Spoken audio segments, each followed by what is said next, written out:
Halo, selamat jumpa lagi Sobat tribunbekasi.com, Sobat partakota.com. Saya Yoga, jurnalis Tribun Bekasi, saat ini bersama bakal calon wali kota Bekasi, Bapak Mukhtar Muhammad, atau biasa disapa M2. Apa kabar Pak M2? Baik. Sehat selalu? Sehat. Alhamdulillah. Baik Pak M2, saat ini Pilkada Kota Bekasi sudah semakin dekat, pemilihan wali kota Bekasi sudah semakin dekat, dan Pak M2 sudah semakin giat ke bawah nih. Bagaimana Pak kondisi di lapangan saat ini Pak? Ya, baik. Saat ini kita sedang konsolidasi terus, turun ke bawah. Juga tadi malam kita malam Rabuan ya, di siap. Sini yang biasa dulu kita belajar dari Bang Taufik Kemas, malam Rabuan di Kebagusan. Sekarang kita bikin seperti itu, malam Rabuan di rumah saya di Bekasi nih. Ratusan yang hadir dengan narasumber gantian membedah pemikiran-pemikiran Bung Karno. Gitu. Apa saja yang mengemuka dalam malam Rabuan itu Pak, kegiatan ini? Intinya adalah bagaimana menjalankan Trisakti Bung Karno, berdaulat di bidang politik, berdikari di bidang ekonomi, dan berpribadian dalam kebudayaan apabila saya terpilih besok menjadi wali kota 2024 ini menjadi wali kota Bekasi. Dalam, kalau katakanlah Bung Karno ini kan pemikirannya tingkat luas ya, nasional ya. Ketika ini diaplikasikan dalam tingkat kota bagaimana nih Pak? Ya justru harus dimulai dari tingkat bawah gitu. Memang ini kita benar-benar mempersiapkan ini, contoh seperti kemandirian di bidang ekonomi yang kita bangun dalam keluarga miskin untuk kita mandirikan. Agar daya belinya meningkat, dan kita mulai dari zonasi RT/RW. Maka di RT/RW ini kita buat koperasi di tingkat RW. Nah, koperasi ini kita kasih stimulan 500 juta untuk dana bisa dipinjamkan ke keluarga-keluarga miskin ataupun generasi muda yang ingin yang kita dorong generasi muda untuk berproduksi. Begitu juga pensiunan, banyak juga pensiunan di Bekasi kita dorong untuk berproduksi. Dari dana ini kalau kurang, ini bisa mereka koperasi bisa mengajukan pinjaman ke bank pemerintah. Kebetulan pemerintah daerah kan punya bank BJB ya. Juga bisa diajukan dengan ke bank pemerintah dan bank swasta lainnya dengan jaminan 1% asuransi kur dari pemerintah daerah. Gitu. Selama ini koperasi itu belum ada Pak ya di tingkat? Belum ada di tingkat RW. Jadi ini bisa dibilang idenya Pak M2 original Pak ya? Original Pak ya. Tantangannya apa Pak nanti seandainya ini bisa akan dijalankan? Karena kita tahu ya SDM pasti kan akan sangat beda-beda. Ada tiga hal yang perlu menjadi tugas utama kita untuk kita training ya, dan harus disiapkan. Yang pertama urusan permodalan, ini kan sudah disiapkan. Yang kedua urusan marketing, produk-produk koperasi, produk-produk perorangan anggota koperasi itu harus dipasarkan lewat koperasi-koperasi yang ada di Kota Bekasi, juga lewat marketing yang kita buat nanti bersama koperasi-koperasi di Bekasi. Kemudian pengelolaan, sistem pengelolaan atau administrasi manajemen. Ini juga harus kita tata, kita training mereka agar bisa mengolah secara baik. Simpan pinjamnya, pemasaran dan lain-lain gitu. Gitu. Tiga hal ini yang menjadi fokus kita untuk pembinaan ke depan gitu. Di koperasi. Baik. Selain pembentukan koperasi di tingkat bawah tadi, di tingkat lingkungan RT/RW tadi Pak, apalagi program yang Bapak usung? Ya, banyak hal. Ada 15 program yang kita siapkan. Yang kedua masalah penanganan kesehatan lebih dini. Nah, kita siapkan puskesmas klinik tingkat RW dengan 1 tenaga medis dan juga 1 ambulans untuk dikelola oleh RW dan tenaga medis di lingkungan, sehingga penanganan kesehatan lebih dini, langkah preventif, langkah mitigasi preventif dan preventif itu bisa dilakukan di tingkat RW. biasanya kalau kesehatan itu kalau penanganan lebih cepat ya kosnya rendah. Ya. Kalau lambat penanganannya makin lama makin akut ya itu kosnya akan tinggi. Maka kita ngambil pola penanganan lebih cepat sehingga tidak muncul biaya gitu. Gitu. Semua tadi pembentukan puskesmas tingkat RW dan penyediaan ambulan menggunakan dana APBD itu. Ya, jadi klinik itu kita buat di tingkat RW kan tenaganya itu digaji dari pemerintah daerah. Ya, dinas kesehatan ya. Dinas kesehatan, kemudian ambulan juga dari APBD. Itu kita siapkan gitu. Sehingga peran RW di sini makin banyak. Kewenangan pemerintah daerah sebagian kita limpahkan untuk penanganan kesehatan ini di lingkungan RW. Maka honor RW konsekuensinya honor RW harus naikkan. Karena tugasnya tambah. Ya. Jadi 3 juta per bulan, kemudian RT 2 juta per bulan. Baik. Itu.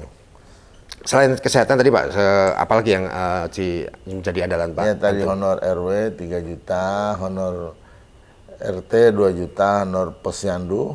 Untuk posyandu itu 500.000, 1 juta. Kemudian LPM 3 juta, ketua LPM itu hanya 56 kelurahan. Ya. 56 orang kita gaji untuk lebih mengambil peran dalam pembangunan. Kemudian LPM, kemudian BKM juga kita gaji 3 juta. Honor posyandu 500.000, kemudian honor DKM dan marbot 1 juta rupiah. Itu yang program untuk yang membantu masyarakat. Gitu. Nah, selain itu juga ada untuk umroh gratis buat tokoh agama untuk memperbaiki kualitas iman dan takwanya.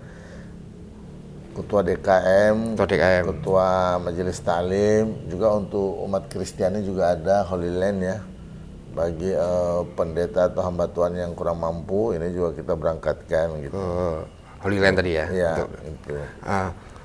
Apakah program-program ini sudah disosialisasikan kepada masyarakat Pak? Bagaimana bentuknya juga? Billboard, baliho, umbul-umbul, dan lain-lain. Dalam pertemuan selalu kita jelaskan. Dan masih banyak hal, bantuan kepada lansia, beasiswa kepada yatim piatu dan yang berprestasi itu juga kita canangkan. Terus masalah banjir di Bekasi, kemacetan itu sudah pasti, masalah PDAM ini juga harus kita atasi di Bekasi ini. Kemudian yang lebih penting adalah sumber dananya dari mana nih, maka kita optimalisasi PAD, optimalisasi pendapatan asli daerah. Nah, kita akan membuat lewat Perwal dan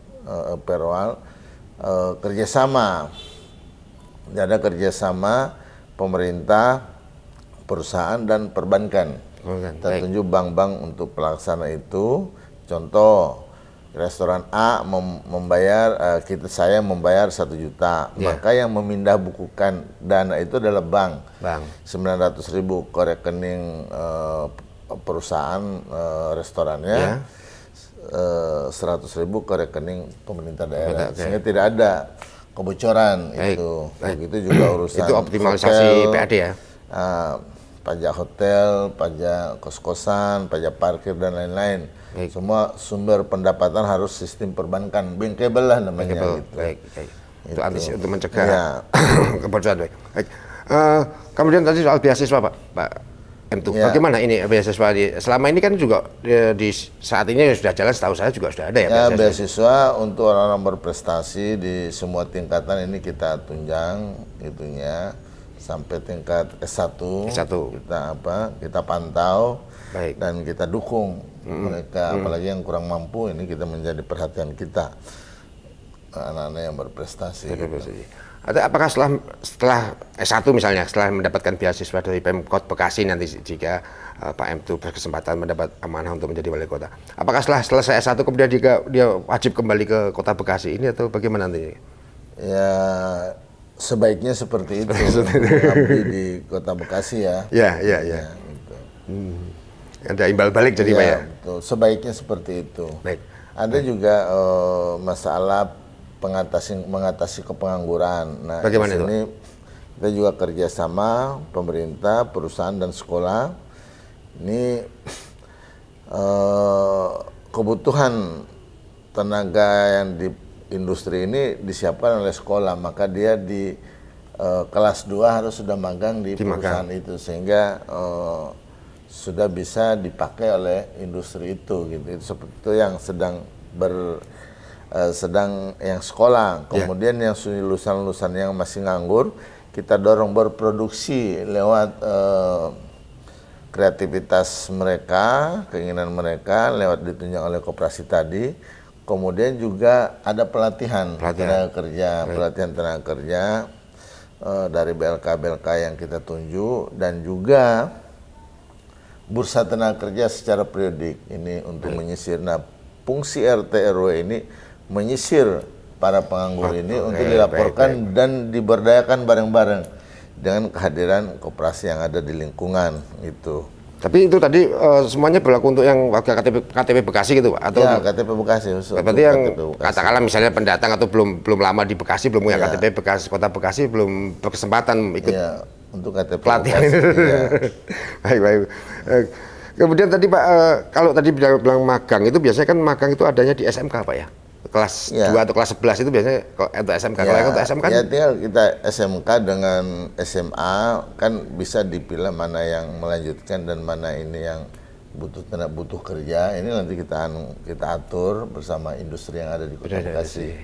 Yang penting adalah bagaimana kebutuhan tenaga kerja di sini dimanfaatkan oleh lulusan-lulusan. Nah, kebutuhan tenaga kerja di industri dimanfaatkan oleh lulusan-lulusan Bekasi. Ini harus kita atur alurnya gitu. Baik. Jadi ketika ada kesempatan industri membuka kesempatan, diutamakan lulusan sekolah di Bekasi. Baik. Kemudian kita ada juga program unggulan. Mungkin ini pertama kebijakan di Indonesia yang apa itu, Pak? Masalah di Bekasi ini kan 70% lahan di Bekasi dipakai oleh perumahan. Baik. Maka dari 70% itu 40% pasos-pasum. Oh, dari 60% terbangun, 40% pasos-pasum. Pasos-pasum ini jatuh ke jalan dan taman, fasilitas lainnya. Nah, lapangan gitu ya. Kebanyakan ada juga developer yang nakal, itu tidak melaporkan dan tidak menyerahkan sertifikat tersebut pada ini. Daripada ini terlantar, mendingan ini bisa difungsikan oleh rumah ibadah, masjid, gereja, pura, dan kelenteng, rumah-rumah ibadah lainnya, untuk bisa dimanfaatkan dan bisa kita keluarkan dari aset untuk dihibahkan ke rumah ibadah atas persetujuan DPRD gitu. Jadi memang kalau ingin orang bangun masjid, silakan pakai, orang bangun gereja silakan pakai lahan-lahan fasos-fasum gitu. Ini untuk mengatasi kendala-kendala pada pembangunan tempat ibadah mungkin Pak Haji? Ya salah satu kan banyak keluhan, ada masjid yang ditagih oleh Pemda. Baik. Kan ini kan juga masalah kan gitu. Masa masjid ditagih gitu kan gitu. Baik. Gitu. Tadi juga Pak Haji menyinggung soal kemacetan, masalah kemacetan ini masalah klasik di banyak kota lah ini. Kota Bekasi pun salah satu kota yang menghadapi masalah kemacetan. Bagaimana menurut Pak M2 nih solusi atau upaya untuk mengatasi kemacetan? Ya, ini harus kita urai, harus kita tertibkan jalan-jalan utama ini jangan sampai jadi tempat dagang ya. Yang hari ini terjadi kan banyak pedagang kaki lima yang menjamur di jalan-jalan utama, menguasai jalanan, terminal dan lain-lain kan gitu. Ini harus ditertibkan. Zaman saya dulu itu ditertibkan gitu. Baik. Dan harus kita urai, rekayasa lalu lintas harus kita buat agar tidak macet gitu. Kalau lagi Mas unggulan kita untuk Gen Z ya, generasi muda milenial Gen Z. Nah ini kita berikan ruang art, space art lah, ruang seni, berkreasi, dan juga ada stimulan ya, lewat koperasi-koperasi, stimulan mereka untuk diberi modal untuk berkreasi, kewirausahaan baru. Ini kita dorong mereka untuk belajar untuk wirausaha gitu. Ini menarik nih untuk Gen Z nih, pengen tahu nih kan lebih. Ini art space ini bentuknya fisik? Ya fisik, di sekitar stadion, di sana ada tempat buat untuk mereka pameran lukisan, di sana untuk tampil seni, budaya dan lain-lain. Baik. Itu ya seni apapun itu kita fasilitasi lah, konser-konser di stadion kita bisa atur, Pokoknya urusan anak muda, urusan milenial ya kita aturlah apa ininya mereka gitu. Itu akan dibangun di tiap kecamatan atau masih satu tempat aja nanti? Untuk saat ini kita fasilitasi dulu di ini, kalau memungkinkan di semua wilayah ya bisa kita atur gitu. Dan juga ada juga stadion mini di kecamatan bisa dipakai untuk art space tadi. Space art gitu. Baik. Jadi intinya ini mengajak Gen Z untuk berkreasi gitu lah ya. Iya betul. Ya, ekonomi kreatif itu bisa kita ini pelatihan untuk membuat konten, untuk podcast, untuk ya sosmed lainnya, TikTok dan lain-lain ini bisa kita dorong. Sesuatu yang positif dan bisa menghasilkan. Itu bisa juga untuk media mereka untuk marketing, untuk pemasaran produk mereka gitu. Betul. YouTube gitu kan bisa menjadi alat untuk pemasaran mereka gitu. Siap. Kalau sedikit menyinggung peta politiknya bagaimana kalau sampai hari ini Pak Haji? Ya. Di kota Bekasi ini. Ya, sampai hari ini kita sudah dapat surat tugas dari Demokrat, juga dari PDI Perjuangan, berproses. Kemudian ada beberapa partai lah yang sedang proses, yang mudah-mudahan lancar semuanya. Mohon doanya. Amin. Pemirsa mohon doanya agar saya bisa daftar menjadi wali kota Bekasi. Insyaallah. Calon wali kota Bekasi. Amin. 2024. Amin. Baik, penonton tribunbekasi.com dan wartakotalive.com, demikian tadi kita bincang-bincang kita dengan Bapak Mokhtar Muhammad, salah satu tokoh kota Bekasi yang akan maju menjadi calon wali kota Bekasi. Nantikan bincang-bincang selanjutnya tentang Pilkada Kota Bekasi pada kesempatan berikutnya. Terima kasih. Assalamualaikum warahmatullahi wabarakatuh. Jangan lupa subscribe ya.